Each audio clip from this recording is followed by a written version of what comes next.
And I found the only driver who's actually won something this week. That is Scott McLaughlin. Explain to us what you won this week. Probably the biggest prize in golf. It's the Spring Invitational. 12-man tournament, Ryder Cup format, 6 aside, and came down to the very last group, which was mine and a guy on the Ganassi side. His name's Cole Jagger, actually. Sorry, Cole, but you 4-putted to lose the tournament. I was going to say, it came down to the last putt. Yeah, let's be specific. I hit a tree on my second shot. It came right down, and I was pissed off, and I put it back on the green, and I tried to make the putt. I did. Well, I made 2 putts. Cole proceeded to 4-putt it. Sorry, Cole. But those are the facts. True or false, Brian, your social media guy, had to calm you down all the way on the walk from the tee shot to the second shot. He was my caddy. He was my guy. And, my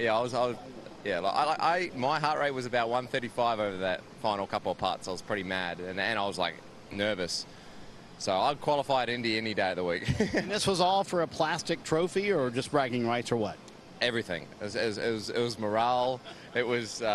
This really sets us up for the next part of the year, I really believe. Yeah. To hang out with Nolan Siegel, Kevin. The best part about coming down to the 18 pit is they have shade. This is an awesome first ever pit stall for you. Yeah, it's fantastic. We are standing here. It's nice and cool in the shade, so loving life right now. All right, how about for you? First ever race coming at an all-star event, in essence. What were the nerves like coming into this weekend? You know, it's funny. It's high pressure in the sense that it's, my first IndyCar race and there's a lot on the line. But at the same time, there were no expectations going into it. I had one day in the car, and the goal is just to learn as much as I possibly can. So I think the result will come with that, and, whatever the weekend brings, it'll be, and, I'll learn as much as I can before Long Beach. Let me flip that around. You might be one of the first IndyCar drivers ever to have 9 hours of testing attached to your first ever race. So how much does that help? Oh, it's huge for me. Yesterday I doubled my time in an IndyCar. So it's a great experience for me. And yeah, going into qualifying is going to be definitely a lot easier than it would be on a normal race weekend. I'm still by no means caught up with everyone else, but it's helpful to have so much track time just for me to learn before we go and qualify and race. I'm curious at 19 how you compartmentalize, because you're trying to run the next series. You're going to run some IndyCar races as well. Very different cars. How do you kind of compartmentalize what you're learning over there versus what you're learning here? Yeah, it's not easy. There are different cars and different driving styles, definitely. But luckily, I've raced in IMSA, I've raced sports cars, GT cars, prototypes, open wheel cars my whole career, so I've had a lot of experience adapting to different cars, and at the end of the day, the IndyCar is still, it's a race car. So there's a lot to learn, but I feel like I've kind of learned to adapt to different things through my career, and that's coming into play now for sure. So being very young, how does it work? Are you willing to walk up and down the paddock and ask a Scott Dixon or ask anyone, hey, help me, give me some advice? Yeah, the IndyCar paddock is really tightly knit, and I've kind of grown up racing with a lot of guys. Everyone here is older than me for the most part. But through the road to Indy, I've gotten to know so many IndyCar drivers, and they've all been really helpful for me. Having Jack Harvey here as well this weekend is really helpful with all the experience that he brings. So people are definitely willing to give me advice, and we're still competing, but it's nice to have people that are, willing to help me as much as they're comfortable. So, yeah. Palo Alto's not far away. How many friends and family here this weekend? My whole family is here this weekend, actually, and I have a lot of friends that are out at Thermal all the time, coaching here, people that are members here that I've gotten to know along my career, and it's fun to have so many supporters. Having my sister here, she's come to, I think, one race since I started go-karting. So, having everyone here is fun. All right, so when you look at Thermal, maybe not so much Thermal, but Long Beach and moving forward, what are goals? What will make you happy when you walk away from Long Beach in a couple of weeks? Again, it's tough to set a result-based expectation when I think it'll be easier after this weekend where we see where we stack up. But right now, really no idea where I'm at. So I'm curious to see how qualifying goes, and I think I can tell you after that. There you go. Nolan Siegel, 19 years, so the fastest here in Thermal. So how are the first 4 hours and 20 minutes roughly of testing for you guys on the 10 team? Yeah, it's been great. It's been great. Weather's been amazing, and honestly, the car's been really fast as well. You never know who's putting tires or fuel or whatever, but yeah, we had lots of information yesterday.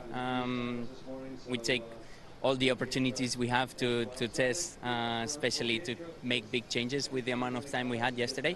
And today the same thing. So yeah, looking forward to it. So we were noticing that if you took the overall speeds from yesterday, the top 10, 9 of those teams and drivers tested at Barber as well on Monday. How much of a head start does that give, an organization like Ganassi when you were in the car on Monday kind of already working on road course stuff? Yeah, I mean, it's not really the same. It looks the same from the outside, and I would say that it should be a similar thing, but it actually changes a lot, the car, the setup, and everything. So it's still road course, and you still can get some big ideas from Barber to here or the opposite, but still, every track is on its own. When we last tested here last year, we didn't take it as a race because it was more of a test, and we were never going to race here. But now we're just focusing on thermal and trying to get the fastest car we have here. How will this race play out, you think, tomorrow? I mean, there's a tire degradation part of it. There's do you save tires in the first half of the race and then race the second half of the race? How will it play out, you think? I don't know. First, we need to qualify for it. So I think qualifying is going to be important. But honestly, I think that the main event, the All-Star race, it's going to be interesting, especially with the tire deck that we see. There's a big difference, which I think it's good. We're going to have to keep the same tire for 20 laps, and that's going to get interesting on track. But yeah, I think it will be fun. Depending on where we are, first we need to make it, but depending on where you are, you need to go aggressive or just save a bit. One lap to go. You're sitting in second. Let's be honest. Are you willing to move someone to earn $500,000? Yeah, as long as my boss doesn't tell me otherwise, I'll race hard for sure. What's first thing you're going to do if you win $500,000? What are you going to buy with that?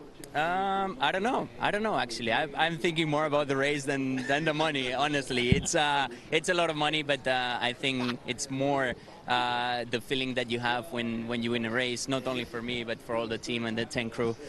So that's what we're looking for. All right, there you go. We're going to let him go hang out with the team. I agree. Back down to Marty. Let's chat with Christian Rasmussen. So let's talk about the first day of testing here. I was talking to Rinus VeeKay, your teammate, and he said, well, the morning sessions were good for us, but when the tires fell off, it was tough for us. Same for you? Yeah, it's the same for us. I think the morning session especially was good, and I felt pretty strong.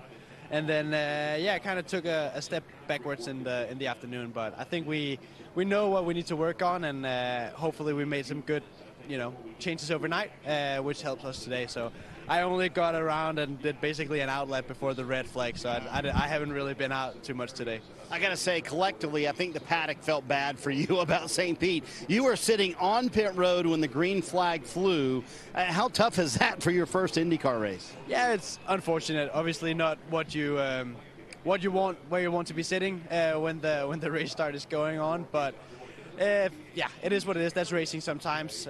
We got out again, and we basically, we did the whole race, which was a great experience for me, getting 99 laps out of the 100 under my belt, which was great. So, yeah, managing the issue, I think we got the best result out of it that we could on the day. And, yeah, again, just great experience for me to get a race under my belt. Was there an eye-opening moment for you during the St. Pete weekend where you're like, man, this is way different than Indy Next, where you won the championship last year? Yeah, it's a lot different, especially with the alternate tires going from black to green or reds is a big difference for me. So extracting that extra bit of time out of the car can be tough, especially with the amount of time that we get on the greens. I went into St. Pete and into qualifying with one run on the green set of tires. So that part is tough, but it's a progress, and we keep getting better at it. And the more experience I get, we're going to just improve that. So it's a work in progress, but we're getting better. Coming up through juniors, you're used to winning championships. Almost how humbling is it to be here in IndyCar and have to, run towards the back? And how do you stay confident as a driver to say, hey, I'm using these little mile markers as confidence-boosting things? Yeah, I've definitely been used to winning, basically all through my career. So it's a little bit of a change of pace, but I'm confident that we're going to get there. I know that stepping up into IndyCar is no easy task, but I'm pretty confident in myself and my abilities, and that I can get there. It's going to be a work in progress. I'm racing guys that has 15 years of experience, you know. So I don't expect to go win my second race in IndyCar, but yeah, I think we can get there. Was there anyone you were racing around at St. Pete? You're like, that is so cool. I'm beside Scott Dixon or whoever that was. I mean, I don't really think about that too much when I'm on the track. I think I just see other race cars that I want to beat. Obviously, we're in the wrong end of the field at St. Pete, but again, I believe that we can keep moving forward, keep getting better and better, and then we're going to be racing, you know, Dixon's Pillow and all those guys eventually. You have some great leadership you can lean on. Obviously, Ed Carpenter, your team owner, but I was talking to Rinus VeeKay, who now all of a sudden is the leader on this team, and he said he's taken this role very seriously. You learned from Ryan Hunter-Reay last year kind of how to take on that role. Have you kind of leaned on him a little bit more than you would a normal teammate? No, for sure. I think Rinus has been great, and he's been super open with me. You know, we have a great relationship. We get along super well on and off the track. So yeah, he's been a great help getting me up to speed. Lee as well, our driver coach, Pete and Ed and Tim as well. So everybody has been super welcoming and helping me get up to speed, which has been good. And yeah. And you know what this is like, right? You win in juniors, you get to a championship even, and then you come to IndyCar, and it's a whole different world for a young driver like Christian Rasmussen. It's such a funny phenomenon, you know. When you and what happened with the braking issue there? You ran off track earlier. I was just a bit optimistic on the braking. We were on very old tire.